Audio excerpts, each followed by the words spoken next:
For those of you who were under a rock over the weekend, you may have missed that Doug Ford absolutely nuclear bombed our relationship with the Americans with a selectively edited campaign style attack ad using beloved Republican President Ronald Reagan to attack the Republicans. What was he thinking? Well, it destroyed, I think, any hope of a renegotiation in favor of the Canadian economy on the Canada-US free trade agreement. And Trump, well, he's mad at us. We've got a video from Fox News here. Oh, 1 second. Yep, we're just queuing it up. That's okay. And spoiler anyway. alert, Sheila, and we'll get into this on the other side. Ford is calling this a success. I'd like to see what losing looks like. Anyways, let's watch this. Well, you know, it's a crooked ad. I heard he's airing it. Canada, that's why I pulled everything. Canada, they did a crooked ad. They knew it was Ronald Reagan loved tariffs. What they did is really dishonest. And I heard they were pulling the ad. I didn't know they were putting it on a little bit more. They could have pulled it tonight. Monday. Well, that's dirty playing, but I can play dirtier than they can, you know? Well, You know, Sheila, it is absolutely astonishing. The ad, of course, is selected clips of Ronald Reagan in 1987 going on. He had a speech about why tariffs were not good. But, you know, Sheila, I was actually alive back then, and I can tell you that Ronald Reagan was very much pro-tariff. Semiconductors and computers and motorcycles from Japan, steel from Europe, Canadian soft lumber.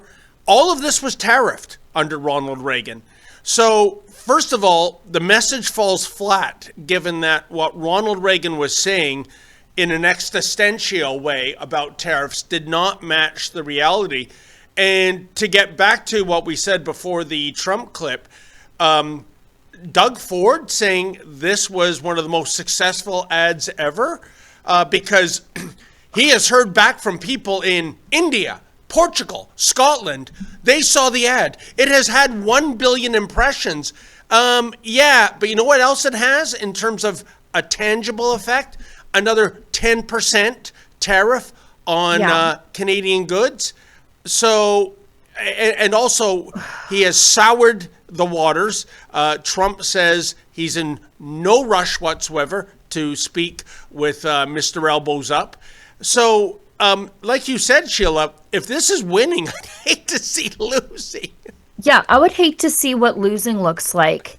And in the meantime, since May, Alberta has had a special envoy in Washington, Nathan Cooper. He was the Speaker of the House, good guy from rural Alberta, working hard to advance Alberta's interests, and thank God.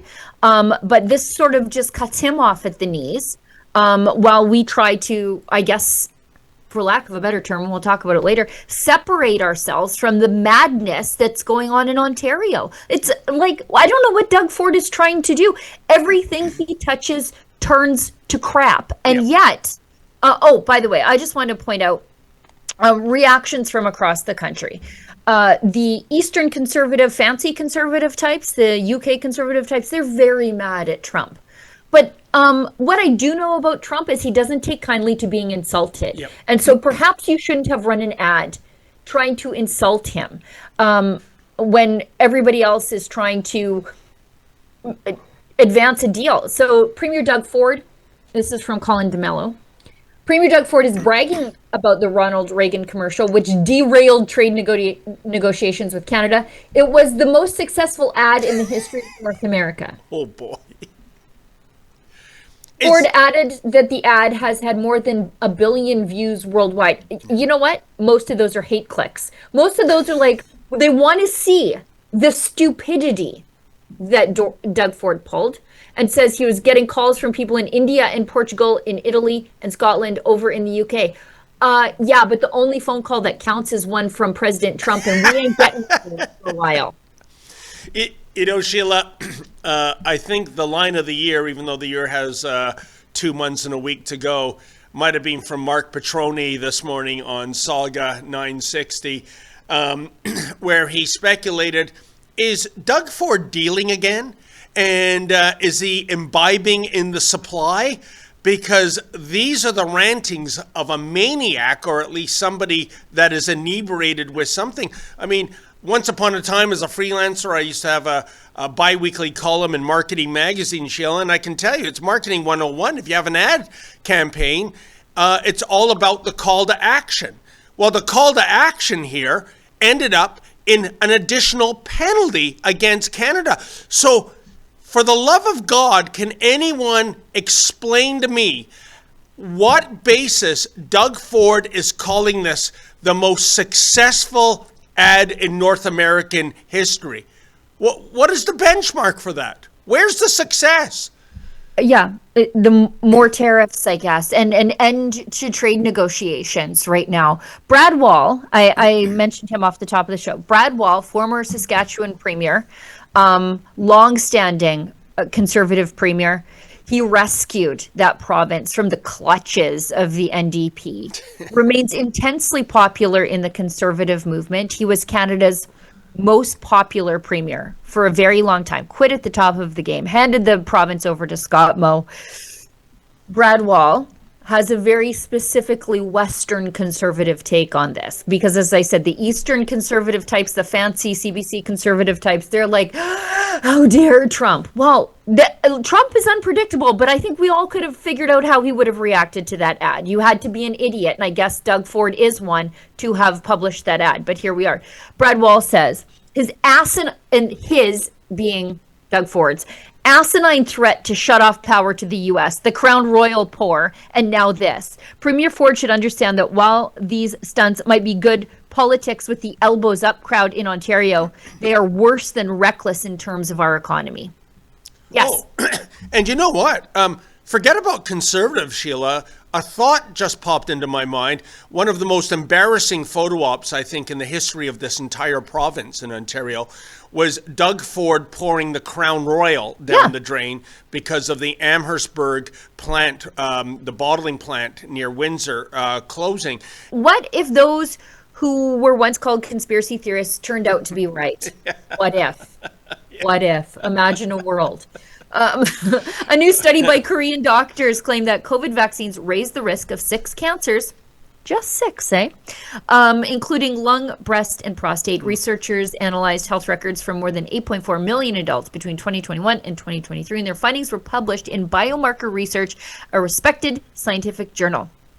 Critics, naturally, dismissed it, but the data raises concern that spike protein exposure may be tied to long-term health risks. Dr. Peter McCullough has been aware of this since 2020, which is why he collaborated with the wellness company to create Ultimate Spike Detox, designed to help your body clear spike proteins, reduce inflammation, and support heart health. With natural ingredients like nattokinase, dandelion root, and bromelain, it is your daily proactive defense from a man-made virus. Don't wait until symptoms spike or something unexpected happens. Experience the only formula approved and used by Dr. McCullough, one of the top doctors who risked it all. Head to twc.health/rebel and use code REBEL to get 10% off plus free shipping. Again, that's twc.health/rebel and use code REBEL to get 10% off. Get back to that pre-COVID feeling. Right. Sheila, that's amazing, and I mean this, and I'm not being paid to say this, but I know some people, they're camera shy. They have buyer's remorse over getting the vax. They've never been the same, and I'm going to reach out to them with this product and say, hey, what do you have to lose? You know, whatever the cost of the tablets are. This is terrific news. So, thank you for bringing this to my attention. And yet, where is Crown Royal distilled? It's in Gimli, Manitoba, using ingredients from Western farmers. Another bottling plant in Quebec. The GTA is home to Diageo, the parent company, their warehouses and their head office. I wonder, Sheila, and I'm surprised I didn't think about this until we started talking about Western premiers. what would Premier Canoe, hardly a conservative, what would he I say can tell you. about this? Premier Canoe is making his own stupid ad. Did you see that? No. Maybe Efron can dig it up. Premier Canoe, who has been somewhat reasonable on this in his tone. Now, I disagree with him on just about everything, but he has, up until now, been reasonable in his tone on this tariff issue, like saying, oh, like we used to be friends, let's figure this out. Now he's going to, look at this. President Trump's tariffs go against Ronald Reagan's legacy. An NDP premier defending Ronald Reagan's legacy? Get bent. We know you're insincere. Doug Ford's ads are good. Keep them on TV and elbows up. So there you go. That's what Wab Canoe thinks. But let's just go back to Premier Wall for a second, because I think this is one of the best descriptions of Doug Ford's attempts at foreign policy. From his pouring out the booze to threatening to cut off electricity to now this stupid ad. Everything has backfired on him. Brad Wall says, just so we're clear. I'm just getting it up. Just so we're clear. If we are not smarter than these Wile E. Coyote tactics, we risk extending what is happening to the auto sector and steel and aluminum to the rest of the economy when the USMCA expires next year. Get beyond whatever therapy Ford's stunts offer. Focus on the deal. Yeah. And I think, Sheila, much like Wile E. Coyote, Doug Ford seems to be getting his advice from the Acme Corporation. And even though it never works, he keeps ordering another product or piece of advice. It is outrageous. So, you know what, Sheila? I think we have to look at damage control.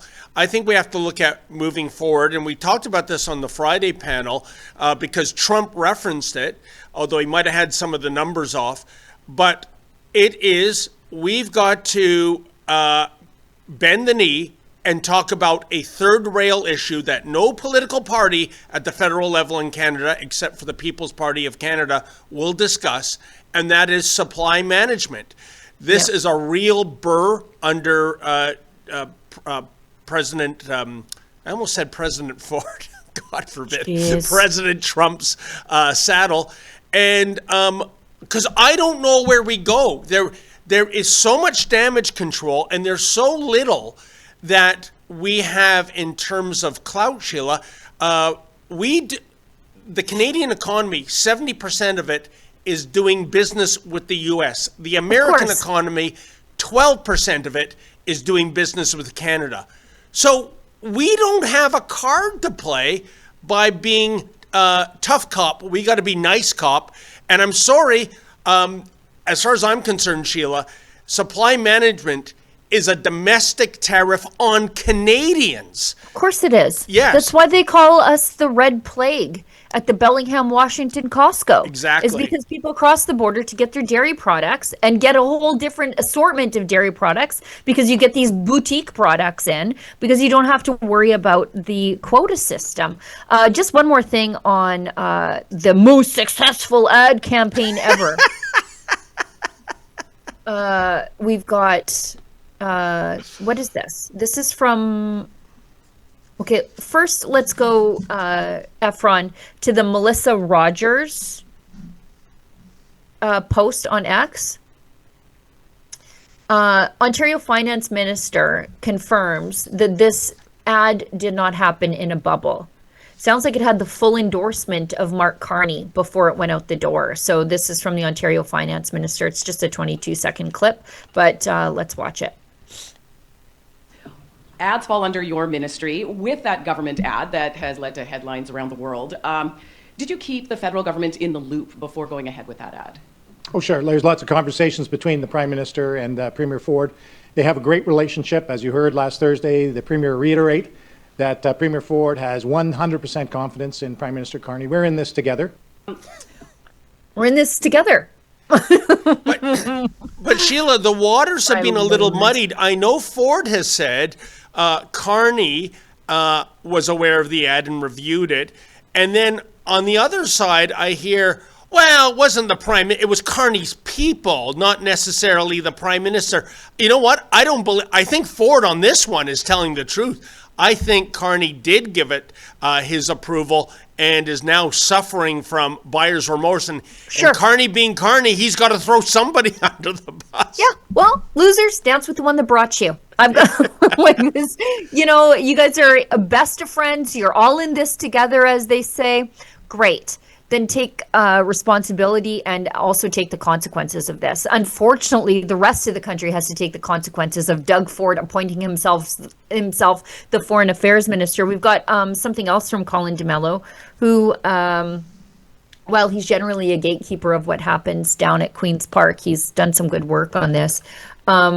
This is from him. The Ontario anti-tariff commercial that derailed negotiations between Canada and the United States was produced by an external ad agency with ties to the Ontario Progressive Conservative Party. Are you as shocked as I am? Knock me down with a feather. Yeah. Well, that is par for the course with the Ford government, Sheila. There's all kinds of insider shenanigans going on with so many projects. But again, you know, what I'm having a really hard time trying to decipher is who was that ad in the U.S. supposed to influence? Going after Ronald Reagan, you have to understand that Ronald Reagan supporters, by and large, for the most part, they're MAGA people now. Oh, yeah. Trump loved Ronald Reagan. He has a portrait of Ronald Reagan right to the left of him in the Oval Office. So if you thought you were going to try to do divide and conquer, turn the Reaganites of 40 years ago almost against the MAGA people, you are sadly mistaken. In fact, it was the Ronald Reagan Library that initially raised the alarm about this. They said it was unauthorized. I know maybe this is something that falls into public domain, but certainly the Ronald Reagan Library in Simi, California was not amused with the use of that video. Yeah. I mean, it's just like when progressives tried to tell Catholics what the church actually teaches, and we're just sort of roll your eyes. It's the same kind of thing. It's like the people who love Ronald Reagan know him encyclopedically. Okay. Yeah. And so they have heard that speech that Doug Ford selectively edited 100 times. People know and love Ronald Reagan, those that do. And so this was really insulting and sort of insulting to their intelligence, actually. Yeah. They say the ad misrepresents the presidential radio address, and the government of Ontario did not seek or receive permission to use and edit the remarks. I think that's a very important phrase there. Is reviewing its legal options in this matter. We encourage you to watch President Reagan's unedited video on our YouTube channel. And you know, Sheila, best ad ever. It's gonna get you sued.